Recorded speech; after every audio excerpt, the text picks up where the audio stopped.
ارشاد پروردگار عالم ہے وَلَسَوْفَ يُعْطِيكَ رَبُّكَ فَتَرْضَىٰ، ان قریب تیرا رب تجھے وہ عطا کرے گا تو راضی ہو جائے گا۔ سبحان اللہ۔ اللہ اپنے حبیب سے خطاب فرما رہا ہے وَلَسَوْفَ يُعْطِيكَ رَبُّكَ فَتَرْضَىٰ، اے میرا حبیب ان قریب تیرا رب تجھے وہ چیز عطا کرے گا کہ تو راضی ہو جائے گا۔ حالانکہ آپ جانتے ہیں کہ اللہ کا حبیب اللہ سے ناراض پہلے بھی تھے، لیکن اللہ فرماتا ہے کہ میرا حبیب میں ان قریب تجھے وہ چیز عطا کروں گا کہ تو راضی ہو جائے گا۔ بات یہ ہے کہ جب ہم کسی کو اجرت دیتے ہیں اس کا حق زیادہ ہوتا ہے، ہم تھوڑی اجرت دے کے کیا کہتے ہیں کہ فی الحال یہ رکھ لو آپ کو پھر راضی کریں۔ ٹھیک ہے جی، اکثر یہ ہوتا ہے نا کہ مزدور کی مزدوری زیادہ بنتی ہے، اجرت زیادہ بنتی ہے، ہم تھوڑی سی دے کے اگر ہم کیا کہتے ہیں کہ یہ رکھ لو ہم پھر آپ کو راضی کریں گے۔ اس کا مطلب کیا ہوتا ہے؟ اس کا حق یہ نہیں تھا، حق زیادہ تھا، دینے والا دے تھوڑا رہا ہے، اس لیے کہا اللہ نے کہا وَلَسَوْفَ يُعْطِيكَ رَبُّكَ فَتَرْضَىٰ، ان قریب تیرا رب تجھے وہ عطا کرے گا تو راضی ہو جائے گا۔ گویا اللہ پوری کائنات بھی اپنے حبیب کو دے کے مطمئن نظر نہیں آ رہا۔ سبحان اللہ۔ اللہ اپنے حبیب کو پوری کائنات بھی عطا کر کے مطمئن نظر نہیں آ رہا۔ کتنی بڑی عطائیں اللہ نے کی ہے۔ اللہ نے حبیب کو یہ منصب عطا کیا، منصب نبوت یہ عطا ہے، لیکن کہا میں ابھی راضی نہیں ہوں، میں مطمئن نہیں ہوں۔ رسالت عطا کی ہے، نبوت عطا کی ہے، چاند کے 2 ٹکڑے کرنے کا اختیار دیا ہے، سورج پلٹانے کا اختیار دیا ہے، یہ سب عطائیں دی ہیں، لیکن اللہ فرماتا ہے کہ میں مطمئن نہیں ہوں۔ وَلَسَوْفَ يُعْطِيكَ رَبُّكَ فَتَرْضَىٰ، ان قریب تیرا رب تجھے وہ عطا کرے گا تو راضی ہو جائے گا۔ اس کا مطلب ہے جتنی بھی عطائیں آج تک اللہ کر چکا ہے وہ عطائیں چھوٹی ہیں، آج کوئی بڑی عطا کرنے والا۔ سبحان اللہ، سبحان اللہ۔ جتنے بھی عطائیں اللہ کر چکا ہے وہ چھوٹی ہے اور آج کوئی بڑی عطا کرنے والا ہے۔ اور دیکھیے اللہ نے کیا اپنے حبیب کو عطا کیا ہے، اللہ نے حبیب نے چاند کے 2 ٹکڑے کرنے کا اختیار دیا، یہ عطا ہے، لیکن مطمئن نہیں ہے۔ سورج کو پلٹانے کا اختیار دیا، یہ عطا ہے، لیکن مطمئن نہیں ہے۔ پتھروں سے کنکریوں سے کلمہ پڑھانے کا اختیار دیا، یہ عطا ہے، لیکن مطمئن نہیں ہے۔ توجہ کیجیے گا، اللہ فرماتا ہے کہ اس کا مطلب ہے کہ فَلَسَوْفَ يُعْطِيكَ رَبُّكَ فَتَرْضَىٰ، ان قریب تیرا رب تجھے وہ عطا کرے گا تو راضی ہو جائے گا۔ اس کا مطلب ہے آج جو اللہ عطا کرنے والا ہے وہ اتنی بڑی عطا ہے، لینے والا بھی راضی ہے، دینے والا بھی راضی ہے۔ بہت اچھا، ماشاءاللہ۔ یہ بات کی سمجھ آ رہی ہے نا؟ تو وَلَسَوْفَ، جی آقا صاحب تشریف فرمائے ترجمہ کرا دیجیے گا، وَلَسَوْفَ يُعْطِيكَ رَبُّكَ فَتَرْضَىٰ، ان قریب تیرا رب میرا حبیب تجھے وہ عطا کرے گا کہ تو راضی ہو جائے گا۔ اس کا مطلب ہے کہ تو راضی ہو جائے گا، ٹھیک ہے جی۔ اس کا مطلب ہے نبی کی رضا اس عطا کے راضی ہونے میں ہے۔ چلو اور آسان کرتا ہوں، وہ عطا راضی ہوگی تو رسول راضی ہوگا، رسول راضی ہوگا تو خدا راضی ہوگا، خدا راضی ہوگا تو نتیجے میں جنت ملے گی۔ تھوڑا سا سر اٹھانا دے دو جی، ان قریب تیرا تجھے وہ عطا کرے گا تو راضی ہو جائے گا، یعنی وہ عطا راضی ہوگی تو رسول راضی ہوگا، رسول راضی ہوگا تو وہ اللہ راضی ہوگا، اللہ راضی ہوگا تو جنت ملے گی۔ تو اس کا مطلب یہ ہوا اگر جنت لینی ہے تو جنت کے ملنے کا دار و مدار اس چیز پہ ہے کہ سرداران جنت کی ماں راضی ہو۔ سبحان اللہ، ماشاءاللہ۔ تو بات کی سمجھ آ گئی ہے؟ سرداران جنت کی ماں راضی ہو۔ تو وَلَسَوْفَ يُعْطِيكَ رَبُّكَ فَتَرْضَىٰ، ان قریب تیرا رب تجھے وہ عطا کرے گا کہ تو راضی ہو جائے گا۔ تو اب یہی وجہ ہے، یہ ایک چین ہے کہ یہ سلسلہ ہے، یہ عطا راضی تو رسول راضی، رسول راضی تو خدا راضی۔ اچھا اب جملہ بدل کے کہہ رہا ہوں، اگر یہ جو رسول کو عطا ہو رہی ہے اگر یہ ناراض تو رسول ناراض، رسول ناراض تو خدا ناراض؟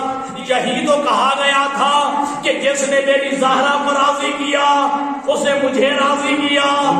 بے شک بے شک بے شک. جس نے میری زہرا کو راضی کیا اس نے مجھے راضی کیا. جس نے مجھے راضی کیا اس نے خدا کو راضی کیا. جس نے زہرا کو ناراض کیا اس نے مجھے ناراض کیا. جس نے مجھے ناراض کیا اس نے خدا کو ناراض کیا. تو اس کا مطلب کیا ہوا؟ نبی کی وہ حدیث ذہن میں رکھیے گا. اس کا مطلب ہے اللہ کی رضا کا نام بھی بطول ہے, اللہ کے غضب کا نام بھی بطول ہے.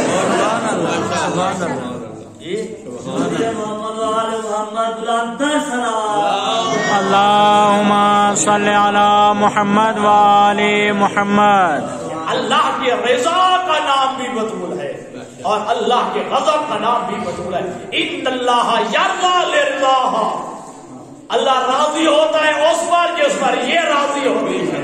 واہ واہ سبحان اللہ. وَيَغْضِبُ لِغَضَبِهَا, اللہ اس پہ غضبناک ہوتا ہے جس پہ زہرا ناراض ہوتی ہے, جس پہ زہرا غضبناک ہوتی ہے. اور یاد رکھنا دوستو, جتنے بھی کائنات میں افراد آئے, ٹھیک ہے جی, وہ صلب آدم سے چلے اور ارحام مطہرہ, ٹھیک ہے جی, جناب حوا سے چلے, لیکن واحد نور نور فاطمہ ہے.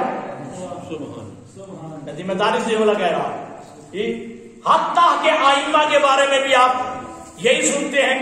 دعائے وارث میں اپنا زیارت مارثہ میں یہ لفظ ہے, اشہد ان کا کنت نورا پھر اسلاب شامخت والارحام المطہرۃ, اے حسین میں گواہی دیتا ہوں کہ تیرا نور اسلاب طاہرہ میں, پاک و پاکیزہ سلبوں میں اور پاک و پاکیزہ صدف میں جو ہے چلتا ہوا آیا ہے. لیکن نور فاطمہ وہ واحد نور ہے جو جنت میں منتظر تھا.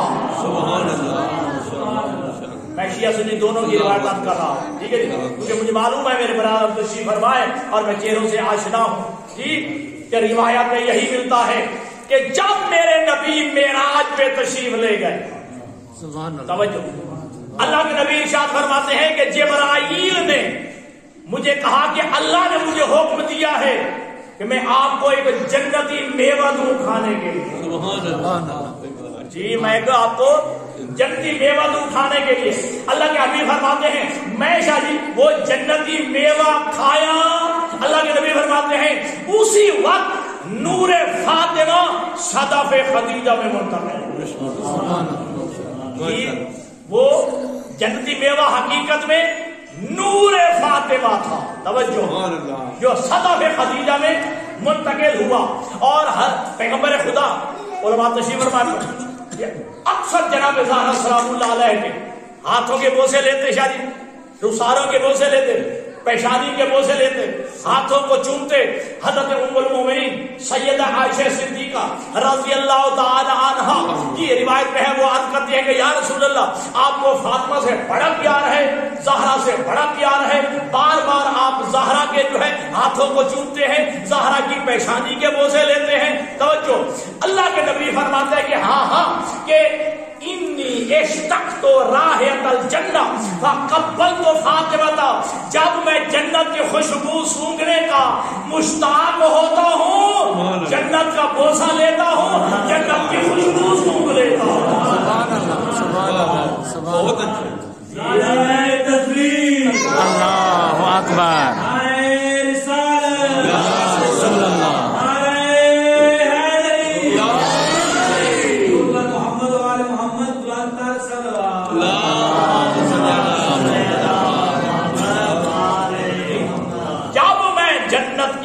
خوشبو کا مشتاق ہوتا ہوں تو فقبل تو فاطمہ, میں جناب زہرا کے بوسے لیتا ہوں, مجھے جنت کی خوشبو محسوس ہو جاتی. ٹھیک ہے جی.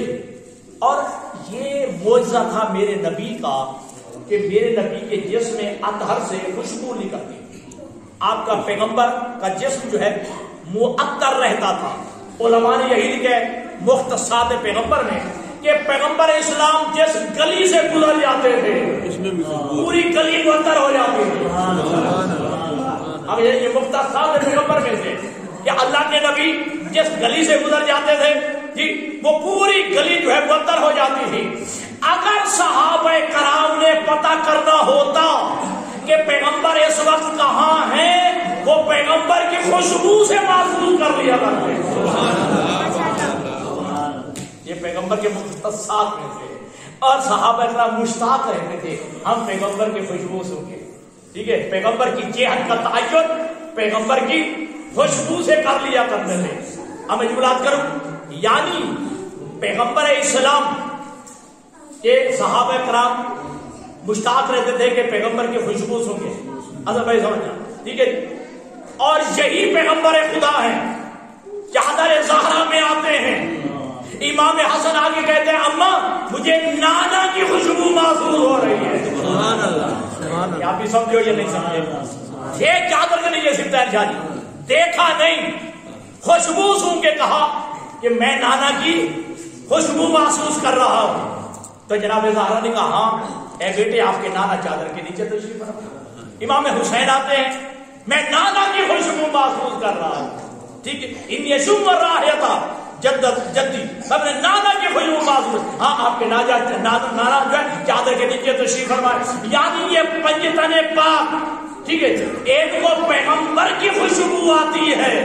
سبحان اللہ. توجہ، یہ پیغمبر کی خوشبو سونگنے کے مشتاق ہوتے ہیں، لیکن کیا کہنا زہرا کا، پیغمبر زہرا کی خوشبو سونگنے کا مشتاق ہے.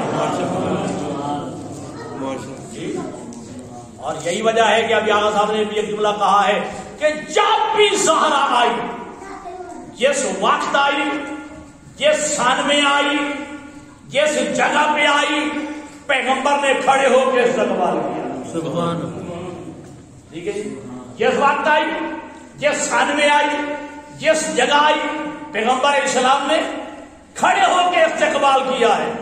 ٹھیک ہے، اور یاد رکھنا کہ پیغمبر کا جو کام ہوتا ہے وہ کیا ہوتا ہے، وہ سنت بن جاتا ہے.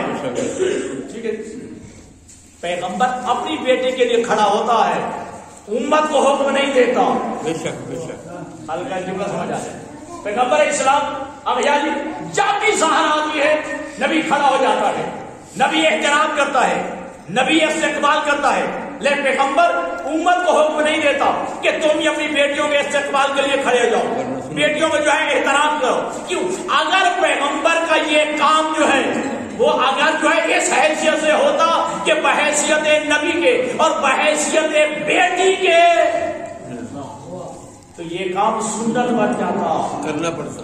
ٹھیک ہے جی. ہاں، پھر ہر باپ پہ لازم ہوتا کہ وہ اپنی بیٹی کا کھڑے ہو کے احترام کرے. آپ خود احترام کرتا ہے لیکن امت سے نہیں کہتا. تو اس کا مطلب ہے بیٹی سمجھ کے نہیں کھڑا ہوتا.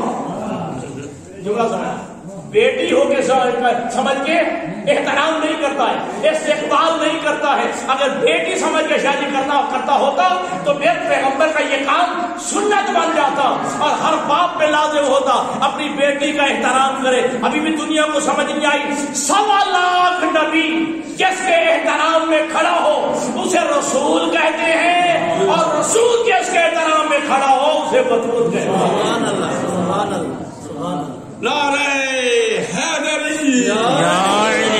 ماشاء اللہ ماشاء اللہ، بہت اچھے. اور یہی وجہ ہے کہ کافلا سوف یعطیک ربک فترضی، میرا حبیب آن قریب تیرا راز تجھے وہ عطا کرے گا تو راضی ہو.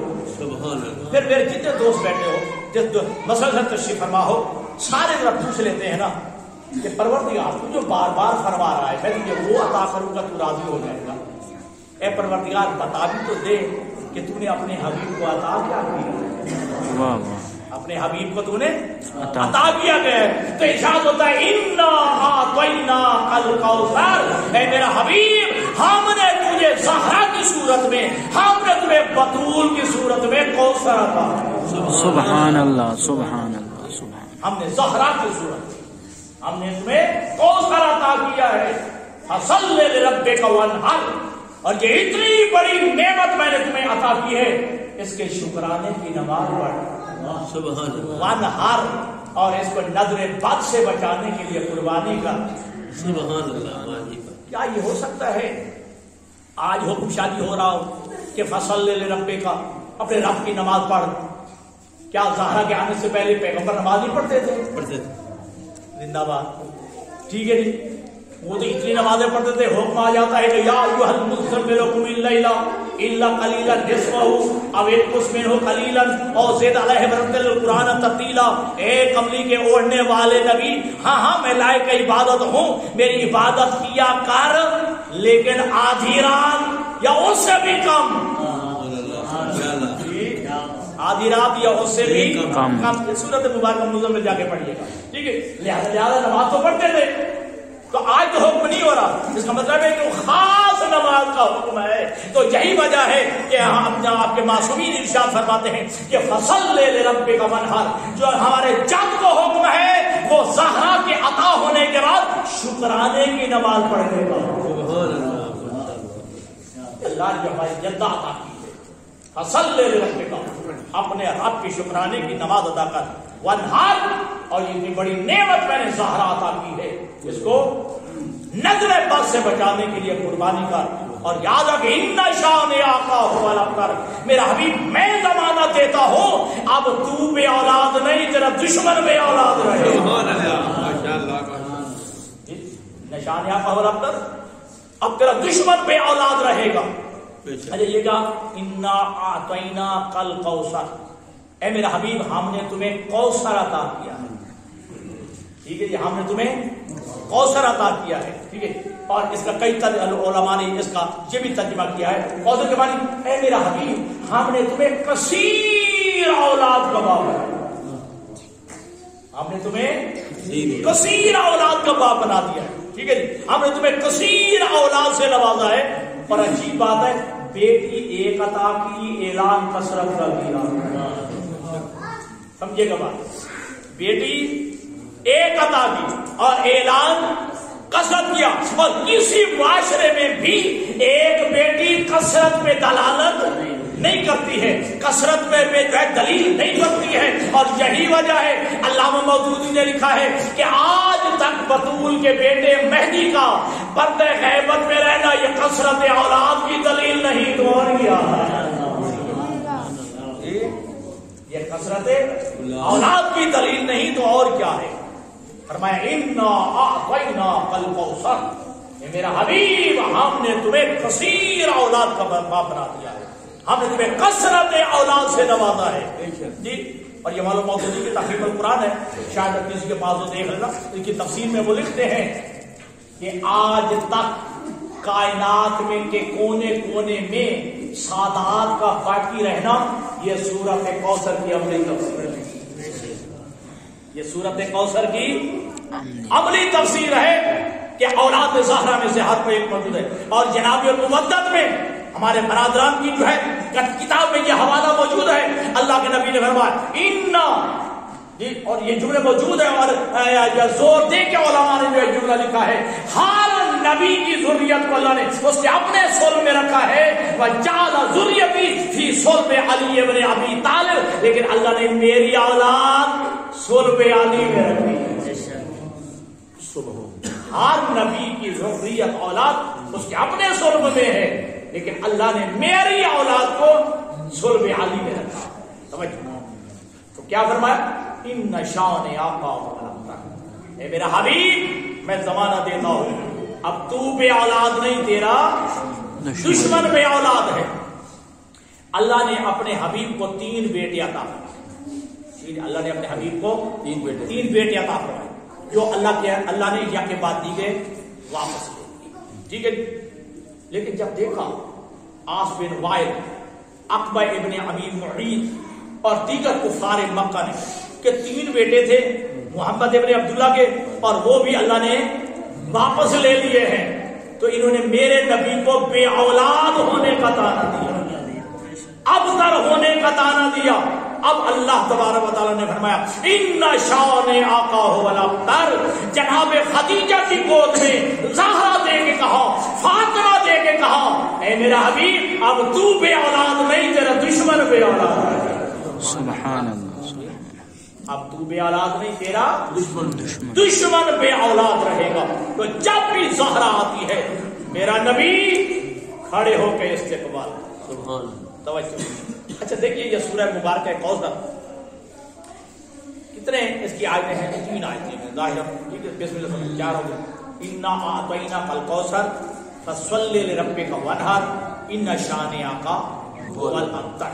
اور 10 اس کے الفاظ کے لفظ کرتے ہیں انا اعطیناک الکوثر فصلی لربک وانحر ان شانئک هو الابتر. ٹھیک ہے جی، 10 لفظ ہیں. اور پورے سورہ میں قرآن کی جتنی بھی صورتیں ہیں نا یہ سب سے چھوٹی صورت ہے. اور وزنی کتنی ہے؟ نبی نے چیلنج کیا اگر تم کہتے ہو کہ یہ کلام میرا ہے اللہ کا کلام نہیں تو سورت کوثر جیسی سورت کوثر ہی بنا. یہ چیلنج کیا تھا قرآن میں موجود ہے کہ کوثر سب سے چھوٹی ہے نا ایک جیسی سورہ بنا کے لیا. اور روایت کے الفاظ یہی ہے کہ اللہ کے نبی سورت مبارکہ کوثر لکھی اور یہ کفار کی طرف سے تھا کہ یہ تیرا اپنا کلام ہے. تو 40 سال جو غار ہرا میں جاتا رہا ہے نا وہاں بیٹھ کے استغفر اللہ تو گھڑتا رہا ہے. آج تھوڑا تھوڑا کر کے تو ہمارے سامنے پیش گیا. یہ تیرا اپنا کلام ہے، یہ قرآن اللہ کا کلام نہیں ہے. ٹھیک ہے، وہ پوری آیات موجود ہے، میں چھوڑ رہا ہوں. تو اللہ کے نبی نے سورہ مبارکہ کوثر لکھی اور دہلیز کعبہ پہ لٹکا، کعبہ کے دروازے پہ لٹکا دیا اور کہا کہ اگر یہ ہے میرا کلام تو ایسی جیسی صورت بنا کے جیسی صورت بنا کے لیا. توجہ کہ بعض روایت میں 40 دن اور بعض روایات میں 3 مہینے تک سورہ مبارکہ کوثر لٹکی رہی. بڑے بڑے عرب کے بلیغ اور فصیح لوگوں کو چیلنج تھا، حالانکہ کوئی آج کے اجمیوں کو چیلنج نہیں تھا، عرب کے فصیح لوگوں کو بلیغ لوگوں کو چیلنج تھا جو ایک محفل میں بیٹھ کے 100 اشعار کا قصیدہ کہہ ڈالتے تھے. ٹھیک ہے جی، اور ان کی شعر و شاعری میں مقابلے ہوا کرتے تھے.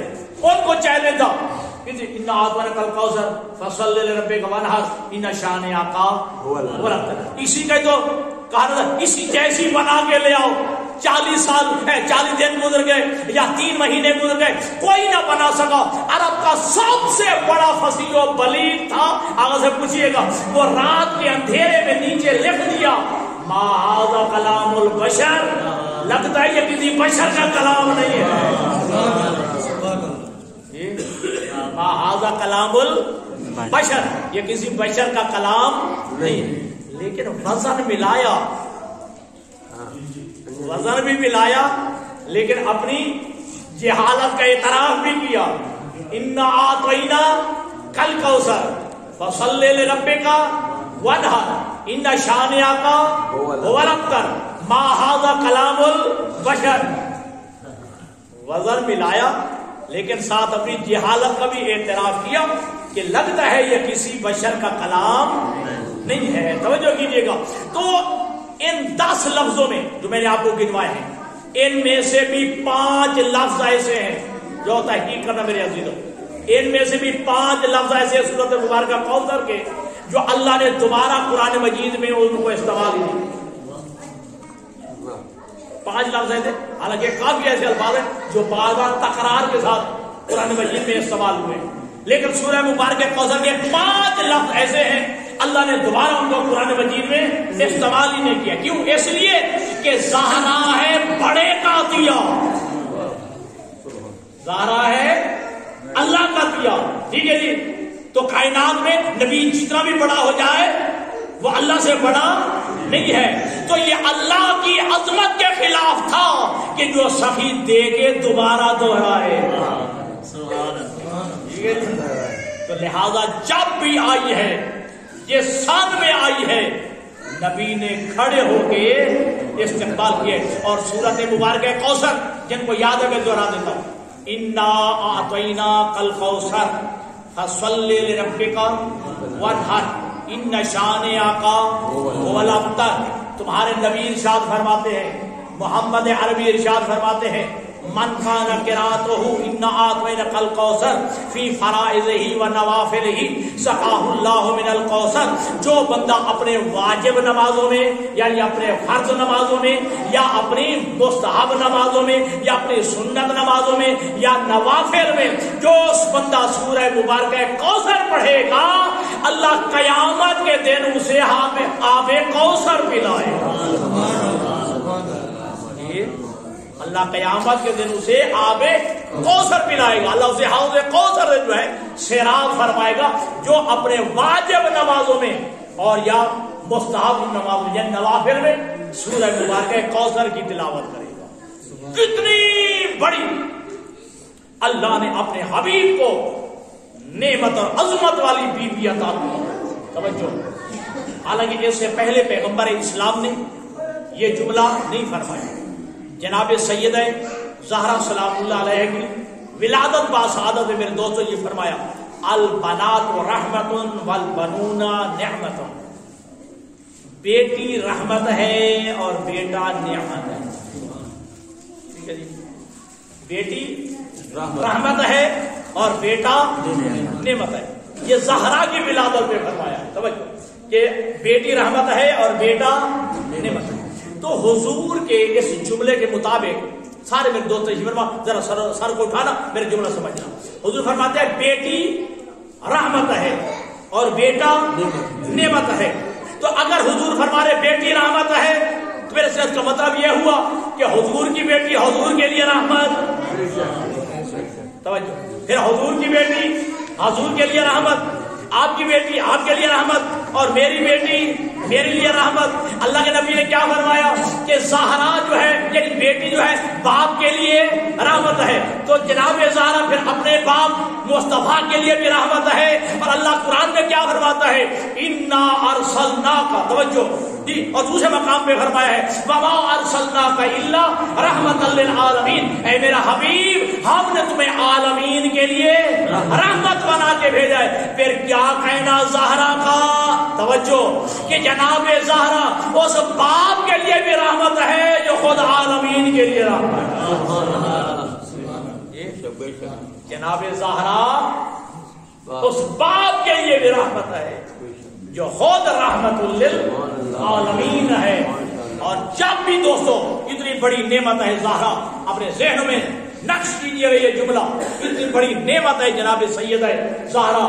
جب بھی, ابھی قبلہ فرما رہے ہیں, جب بھی جو کوئی بھی جناب زہرا کے رشتے کے لیے آیا, میرے نبی نے انکار کیا, کہا زہرا کا معاملہ میرے ہاتھ میں نہیں ہے, یہ امرھا الی ربھا, زہرا کا معاملہ اللہ کے ہاتھ میں ہے. حالانکہ آپ جانتے ہیں سارے عالم تشریف فرمائے, میرے جملے کا سمجھے کوئی نہیں جی, ہر باپ کو اپنی بیٹی کے رشتے کا اختیار ہوتا ہے. ہر باپ کو اپنی بیٹی کے رشتے کا اختیار ہوتا ہے.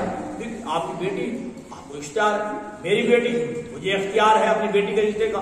ٹھیک ہے, اور یہی وجہ ہے کہ جب خطبہ نکاح پڑھا جاتا ہے اگر یہ باپ موجود ہو تو ایک لفظ کا اضافہ کیا جاتا ہے وَآلَةً عَنْهَا وَعَنْ أَبِيهَا. ٹھیک ہے جی, تو ہر باپ کو اپنی بیٹی کے رشتے کا اختیار ہے, لیکن اللہ کے نبی فرماتے ہیں مجھے زہرا کے رشتے کا اختیار نہیں ہے. حالانکہ اگر آپ تھک نہیں گئے ہو, جس نبی کو چاند کے ٹکڑے کرنے کا اختیار ہے, جس نبی کو چاند کے ٹکڑے کرنے کے اختیار ہے, جس نبی کو شاید سورج پلٹانے کا اختیار ہے, جس نبی کو کنکریوں سے کلمہ پڑھانے کا اختیار ہے, اس نبی کو اپنی بیٹی کے رشتے کا اختیار کیوں نہیں؟ آؤ دروازے مصطفیٰ پہ جاتے ہیں. اے پروردگار, اے اللہ کے حبیب, یہ کیا فرما دیا مجھے زہرا کے رشتے کا اختیار نہیں؟ عجب نہیں میرے نبی کی آواز آئے, ہاں ہاں جی, ہر باپ کو اپنی بیٹی کے رشتے کا اختیار ہوتا ہے, لیکن یاد رکھنا میں مسلمان بناتا ہوں, معصوم نہیں بناتا. جی, میں مسلمان بناتا ہوں, معصوم نہیں بناتا. اس لیے مجھے زہرا کے رشتے کا اختیار نہیں. جس نے زہرا کو معصومہ بنایا ہے وہ جانے اس کا رشتہ جانے, وہ جانے اور اس کا رشتہ جانے. اور یاد رکھنا دوستو, میں کئی دفعہ یہ جملہ عرض کر چکا ہوں, لیکن تذکر انتہائی ضروری ہوتی ہے, ضروری ہے. کیوں کہ فذکر ان الذکر تنفع المؤمنین, کیونکہ یاد دہانی کراتی رہنے چاہیے تاکہ یہ تذکر جو ہے یاد دہانی مومنین کے فائدے کے لیے ہوتی ہے. دیکھیے عربوں میں کیا تھا, قبل از اسلام زمانہ جاہلیت میں عورت کا کوئی احترام نہیں تھا. بیٹی کو وراثت میں حصہ نہیں دیا جاتا، ٹھیک ہے جی، بیوہ کو ٹھیک ہے جی نحوست سمجھا جاتا تھا، دوسری شادی کا اختیار نہیں تھا، اور بہت ساری غلط جو ہے باتیں رسم و رواج عربوں کے ہاں عورتوں کے حوالے سے تھے۔ لیکن جب اسلام آیا ہے، اسلام نے جتنی عورتوں کو عزت اور عظمت عطا کی ہے، زمانہ جاہلیت میں ایسا نہیں تھا۔ بیٹیوں کو اپنے لیے نحوست بھی سمجھا جاتا تھا، اپنے لیے کم بخت بھی سمجھی جاتی تھی، وہ شرم کے بارے بندہ مر جاتا تھا، کسی کے سامنے ملنے کو تیار نہیں ہوتا تھا کہ میرے گھر میں بیٹی پیدا ہو گئی، ٹھیک ہے۔ اور یہی وجہ سے آج اگر آپ کو یاد ہو، پڑھیں آپ اسلامیات اور دینیات پڑھیں کہ یہ عربوں کے ہاں یہ تھا کہ بچی کو پیدا ہوتے ہی زندہ دفن کرتا تھا، میرے گھر میں بیٹی پیدا ہو گئی، زندہ درگور سنتے رہتے ہیں جملہ، زندہ درگور کا جملہ یعنی زندہ ہی اپنی بچی کو جو ہے دفنا دیا کرتا تھا، ٹھیک ہے۔ کیوں؟ یہ میرے لیے توہین ہے کہ میرے گھر میں بیٹی پیدا ہو۔ لیکن کیا کہنا اسلام کا، جیسے زہرا کائنات میں آئی ہے جی، میرے نبی نے کہا البنت رحمتون، یہ بیٹی باپ کے لیے رحمت ہوتی ہے، بیٹی باپ کے لیے رحمت ہوتی ہے۔ اس لیے اسلام نے جو ہے یہ کہہ کے وہ سارا معاملہ دفن کر دیا کہ اب بیٹیوں کو دفن نہیں کرنا بلکہ بیٹی باپ کے لیے رحمت ہوتی ہے۔ اس حدیث کی تصدیق کرنا، اللہ کے نبی نے فرمایا جو ایک بیٹی کی تربیت کرے میں نبی اس کی جنت کا ضامن، ٹھیک ہے جی، جو ایک بیٹی کی تربیت کرے اسلامی اصولوں کے مطابق، اسلامی اقدار کے مطابق، اللہ کے نبی فرماتے ہیں میں اس کی جنت کا ضامن۔ البنت رحمت، بیٹی رحمت ہے، ٹھیک ہے جی۔ اب یہی بچی بڑی ہو گئی، ٹھیک ہے جی، اب شادی ہو گئی، اور کیا اسلام نے اس عورت کو عظمت عطا کی ہے؟ جس کی شادی ہو گئی یعنی بیوی بن گئی، اسلام نے یہ عظمت عطا کی کہ من تزوج فقد احرز نصف دینہ و ایمانہ، کہ جس عورت کی جو شادی ہو جاتی ہے وہ اپنے شوہر کے آدھے ایمان کی محافظت، اپنے شوہر کے آدھے ایمان کی محافظت بن جاتی ہے۔ اب پتہ چل گیا بیٹی ہے تو اسلام نے کیا مقام دیا کہ باپ کے لیے شادی رحمت قرار دیا، اگر بیوی بن گئی تو اپنے شوہر کے آدھے ایمان کی محافظہ بن گئی، تو لہذا یہ عورت اپنے شوہر کی جوتی نہیں ہے، جس کا ہندو رسم و رواج میں عورت کو کی جوتی سمجھا جاتا ہے، ہیچ اور نیچ سمجھا جاتا ہے، نہ، یہ تیرے دین کے آدھے ایمان، تیرے ایمان کے آدھے ایمان کی جو محافظہ ہے۔ اب یہی جی اللہ نے اولاد دے، جتنے بھی دو تشریف فرما جملہ سنو، اگر اولاد عطا ہو گئی یعنی بن گئی ماں، یہ اسلام نے شرف بخشے عورت کو، فوراً اسلام نے کہا ان الجنت تحت اقدام الامہات، اگر ماں بن گئی ہے اور عظمت بڑھ گئی ہے کہ اولاد کی جنت ماں کے قدموں کے تلے، اولاد کی جنت ماں کے قدموں کے تلے ہے۔ پڑھو تاریخ اسلام، مجھے شیعہ سنی سے غرض نہیں ہے، میں اسلام کی بات کر رہا ہوں، میں ایمان کی بات کر رہا ہوں، میں مشترکہ بات کر رہا ہوں۔ میرے نبی نے فرمایا من قبل رجل امہ فکأنما قبل عتبۃ الکعبۃ، جس نے ماں کے قدموں کا بوسہ لیا وہ یہی سمجھے میں نے کعبہ کی چوکھٹ کا بوسہ لیا۔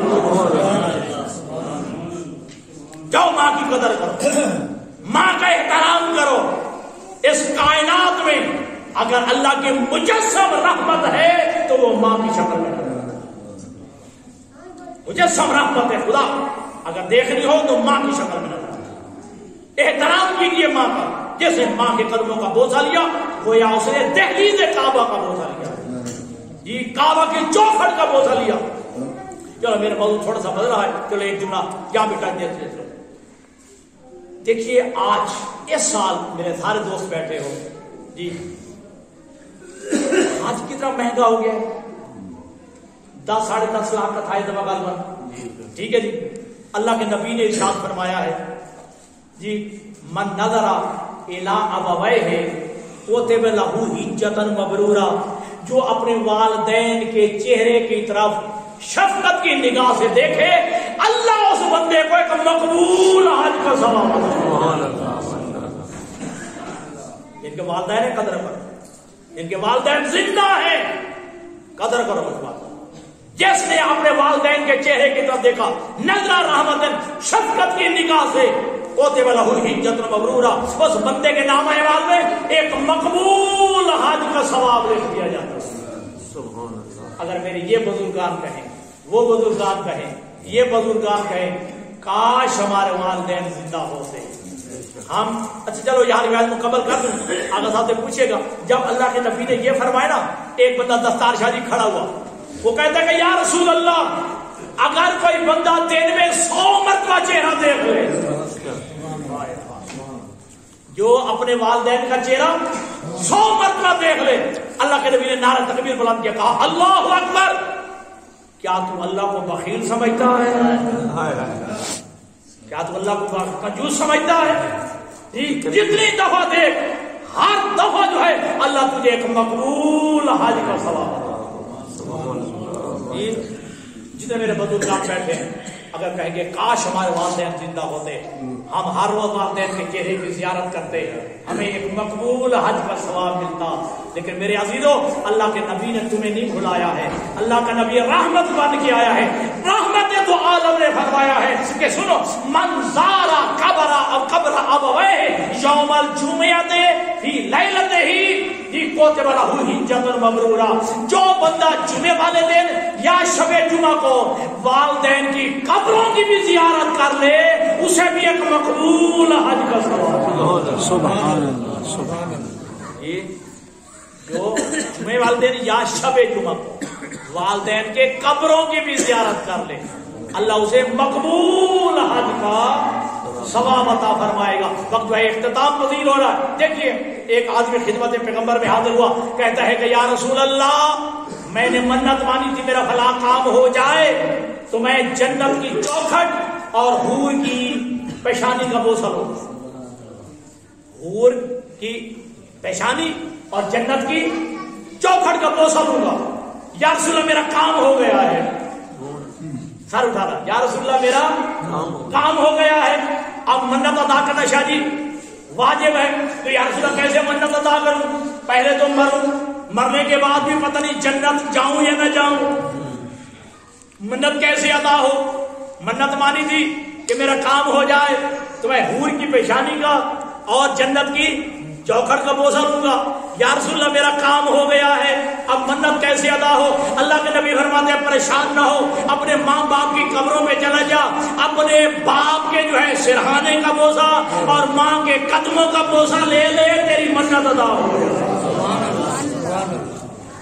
باپ کی قبر کے قدموں کا بوسہ لے لے اور باپ کی پیشانی کا بوسہ لے، منت ادا ہو جائے گی۔ وہ کہتا ہے کہ یا رسول اللہ میرے والدین مر گئے، کہا جا قبروں پہ چلا جا، باپ کی قبر کے سرہانے کا بوسہ لے لے، ماں کی قبر کے پینتی کا بوسہ لے لے، تیری منت ادا ہو جائے گی۔ وہ کہتا ہے کہ یا رسول اللہ میں بچپن میں ہی میرے والدین کا انتقال ہو گیا اور مجھے پتہ نہیں میری ماں کی قبر کہاں ہے اور میرے باپ کی قبر کہاں ہے۔ اللہ کے نبی فرماتے ہیں پریشان نہ ہو، میرے سامنے 2 لکیریں کھینچ، 2 خط کھینچ، ایک کو باپ کی قبر تصور کر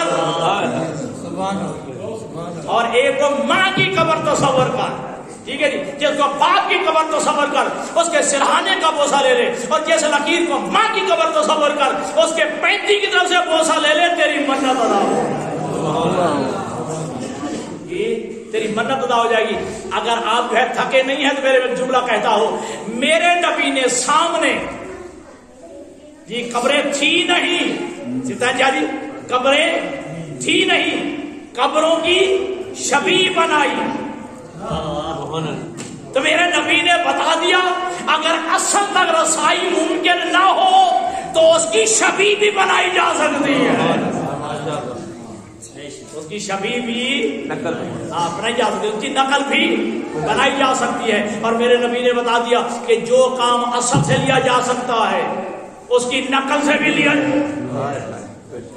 اس کی نقل سے بھی لیا جا سکتا ہے، پر بات جو ہے لمبی چلی گئی ہے، ٹھیک ہے۔ میرا نبی عالمین کے لیے رحمت، اور جناب زہرا کے لیے کیا کہا کہ بیٹی باپ کے لیے رحمت۔ توجہ، اور بیوی شوہر کے آدھے ایمان کی محافظ. ٹھیک ہے جی. اگر ماں بن جائے تو میرے اولاد کی جنت ماں کے قدموں کے نیچے. اگر آپ کے اذہان عالی ہے بلند جی تو پھر مجھے جملہ کیجیے رسول کی بیٹی کی عظمت کتنی ہے, زہرا کی عظمت کتنی ہے, فاطمہ کی عظمت کتنی ہے. اگر زہرا بیٹی ہے تو اس باپ کے لیے رحمت ہے جو خود رحمت للعالمین ہے. اگر زہرا بیوی ہے تو ایسے شوہر کے آدھے ایمان کی محافظہ ہے جو علی خود کل ایمان ہے. اگر زہرا بیوی اس شوہر کے آدھے ایمان کی محافظہ ہے جو علی کل ایمان ہے. اگلا جملہ لطف لیجیے گا. اگر زہرا ماں ہے, توجہ, اگر زہرا ماں ہے تو پھر کیا کہنا زہرا کا کہ زہرا کے قدموں میں ان کی بھی جنت ہے جو جنت کے سردار ہے. کیا کہنا زہرا کا کہ زہرا کے قدموں میں ان کی بھی جنت ہے جو خود جنت کے سردار ہے. اور کیا کہنا دوستو عظمت زہرا کا. جب میدان مباہلہ میں گئیے نا, جو سنتے رہتے جو نہیں سنتے آج کے بعد انہیں بھی بتا دینا جی. میدان مباہلہ میں گئی نا تو میرے نبی نے ترتیب کیا رکھی. میرے نبی آگے چلے, حسین کو گود میں لیا, حسن کو انگلی کے ساتھ, زہرا سے کہا بیٹی تم میرے پیچھے چلو. ٹھیک ہے, زہرا سے کہا کہ فاطمہ تم میرے پیچھے چلو, اور علی سے فرمایا کہ تم زہرا کے بھی پیچھے چلو. ٹھیک ہے جی, علی سے کیا فرمایا, تم زہرا کے بھی پیچھے چلو. اگرچہ یہ تفسیر نبی نہیں کرنا چاہتے تھے تاکہ خود دیکھ کے بندے سمجھ جائیں اس آیت کی تفسیر کیا ہے. فَقُلْ تَعَالَوْا نَدْعُ أَبْنَاءَنَا وَأَبْنَاءَكُمْ وَنِسَاءَنَا وَنِسَاءَكُمْ وَأَنفُسَنَا وَأَنفُسَكُمْ. جیسے قرآن کی ترتیب تھی ویسے نبی نے چلنے کی بھی ترتیب بنائی. آگے خود پیغمبر خدا, اپنے پیچھے زہرا کو اور علی ابن ابی طالب کو سب سے پیچھے. اگر ان کے عہدوں کا تمہیں سمجھ ہو, منصب کا سمجھ ہو, نبی کے پاس نبوت بھی ہے, رسالت بھی ہے, علی کے پاس امامت بھی ہے, ولایت بھی ہے. تھکنا نہیں چاہیے جی. آگے جو پیغمبر خدا نے ان کے بعد دو ہوتے ہیں نا, منصب نبوت بھی ہے, منصب رسالت بھی ہے, اور آخر میں ہے علی. علی کے بعد امامت بھی ہے, ولایت بھی ہے, اور درمیان میں مرکز عصمت ہے زہرا. گویا میرے نبی نے یہ ترتیب بنا کے بتا دیا کہ وہ مرکز عصمت ہے زہرا. اگر ایک قدم آگے چلی جائے تو نبوت اور رسالت پہ چلی جائے, ایک قدم پیچھے ہٹ جائے تو امامت و ولایت پہ چلی جائے. لیکن افسوس اس بات کا ہے دوستو, وہی زہرا 3 گھنٹے برابر دربار میں. ابھی قبلہ فرما رہے تھے نا کہ 3 جماعت ثانی اور واقع کربلا میں مشابہات پڑھ رہے تھے. کوئی فرق نہیں ہے, ایک میں بھی پڑھتا چلوں, ہاں کوئی فرق نہیں ہے. ایک فرق ضرور ہے کہ میدان کربلا میں خیمے جلے, 3 جماعت ثانی کو زہرا کا دروازہ, ادھر خیموں میں کچھ لوگ داخل ہو گئے, ادھر جو ہے بیت زہرا میں لوگ جو ہے داخل ہوئے ہیں. اور یہ جملہ اگر سمجھ آ گیا نا, کربلا میں اور 3 جماعت ثانی میں یہ فرق ہے کہ کربلا میں بیٹوں کے سامنے, یہاں جو ہے آپ دیکھتے ہیں 3 جماعت ثانی اور کربلا کا ذرا منظر دین میں لیا نا کہ کربلا میں شادی کیا ہوا, ماؤں کے سامنے بیٹے مارے گئے, لیکن 3 جماعت ثانی کو بیٹوں کے سامنے ماں ماری.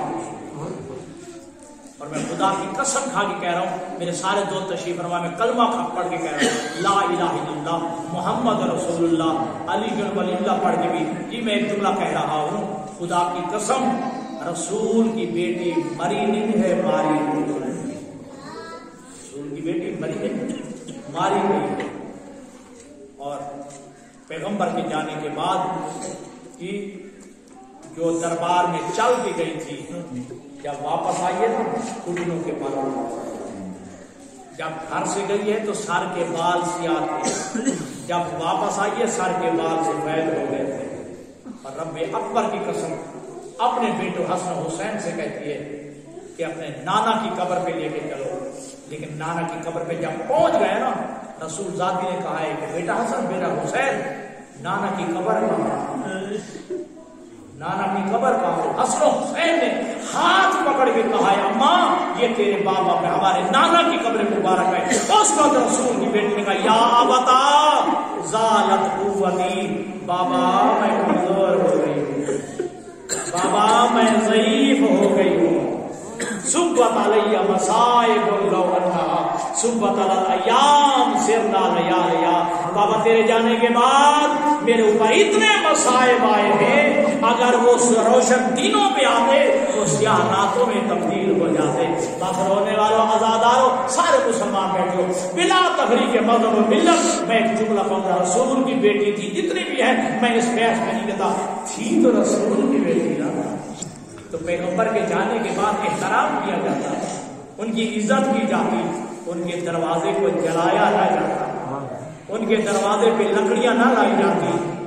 آزاداروں اے مسلمانوں اے ارباب فہم و دانش جی، جب دروازہ گرا ہے نا پڑھ لو اپنے کتابیں، تاریخی کتابیں پڑھیں. وہ دروازہ جو لکڑی کا دروازہ تھا، پیچھے رسول کی بیٹی کھڑی تھی. جلا جب دروازہ جلا ہے نا جی، اب دروازے کو جلتا ہوا دروازے کو دھکا دیا گیا ہے، وہ جلتا ہوا دروازہ رسول کی بیٹی پہ گرا، اور رسول کی بیٹی جلتے ہوئے دروازے کے نیچے، اور کچھ لوگ دروازے کے اوپر سے گزر گئے ہیں.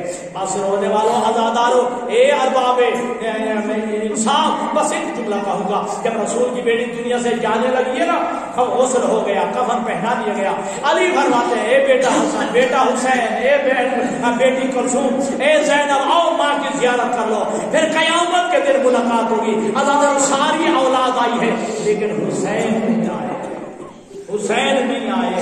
آزاداروں سنو گے جملہ، یہ کب آواز آئی ہے اے حسین اور تم بھی ماں کی زیارت کر لو. حسین کی آواز آتی ہے کہ اے یہ بابا علی، میں جو ہے میں فخر عیسیٰ ہوں، میری ماں فخر مریم ہے. جب مریم کا انتقال ہوا تھا تو عیسیٰ نے کہا تھا جب تک ماں نہیں بلائے گی میں نہیں آؤں گا، جب تک ماں نہیں بلائے گی میں بھی ماں کی جو ہے لاش مبارک پہ نہیں جاؤں گا. بس آزاداروں علی خود کہتے ہیں، جب یہ جملہ سنا نا میں نے خود دیکھا، میں خدا کی قسم کھا کے کہتا ہوں انت و حنت و مدت یداہا، اس وقت جو ہے میت زہرا جو ہے کانپ اٹھی ہے اور بندے کفن ٹوٹ گئے ہیں، زہرا کے دونوں ہاتھ بہر بن چکے ہیں. آواز دے کے کہا میرا غریب بیٹا، اور میرا 3 دن کا بھوکا پیاسا بیٹا، اور امت کے جو ہے وہ جو ہے ظلموں کا نشانہ بننے والا بیٹا. اللہ حسین آئے ہیں، ماں زہرا کی میت کے ساتھ لپٹ گئے ہیں. حاطب نبی نے آواز دی یا علی، یہ جنت میں کوہرام میں ماتم بپا ہو گیا، حوروں نے رونا شروع کر دیا ہے، جبرائیل نے تاج جو ہے وہ اتار دیا ہے. حسین کو ماں زہرا سے جدا کر دو. علی قریب آئے، پیار سے ایک ہاتھ حسین کی ٹھوڑی کے نیچے رکھا، ایک سر پہ رکھا اور جدا کیا ہے. جی اب میں جملہ کہوں، اے حسین تو بڑا خوش قسمت ہے، جب تو اپنی ماں کے ساتھ لپٹا ہوا تھا نا، تجھے باپ علی نے بڑے پیار سے جدا کیا ہے، بڑے پیار سے یا جدا کیا ہے. لیکن اے حسین، کاش کربلا میں وہ منظر ہم نہ دیکھتے جب تیری لاش پہ تیری بیٹی سکینہ آئی تھی اور تیری لاش کے ساتھ لپٹی ہوئی تھی. شمر کبینہ آگے بڑھ کے تیماچے مار کے سکینہ کو حسین